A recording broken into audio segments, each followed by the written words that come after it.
Rowdy sheeter Saikrishna custodial మరణం కేసుతో ప్రమేయం ఉన్న పలువురిని అప్రూవర్లుగా మార్చేందుకు సిట్ దృష్టి సారించినట్లు తెలుస్తోంది. కేసులో ఇప్పటికే 5 అరెస్టు కాగా మరికొందరిని నిందితులుగా చేర్చనున్నారు. కేసుకు సంబంధించిన అసలు విషయాలు వెల్లడిస్తే అప్రూవర్లకు చట్టపరంగా లభించే రక్షణ, వెసులుబాట్లు కల్పిస్తామని హామీ ఇచ్చినట్లు సమాచారం. ఇప్పటికే 2 రిపోర్టుల్లో A4 పేర్కొన్న పేరును ఎక్కడా ప్రస్తావించలేదు. దీనికి తోడు ఇంతవరకు సురేష్ అరెస్టు చూపించకపోవడం అనుమానాలకు తావిస్తోంది.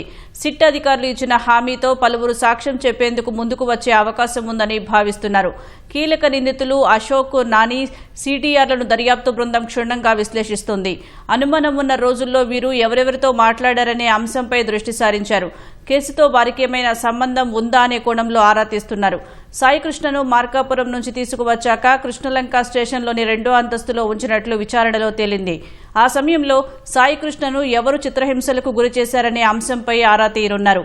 మే 6, 8 తేదీల్లో 53వ సాక్షిగా పేర్కొన్న వ్యక్తిని పోలీసులు ప్రభుత్వాసుపత్రిలో చికిత్స కోసం చేర్పించినట్లు సిట్ రిమాండ్ రిపోర్టులో వెల్లడించింది.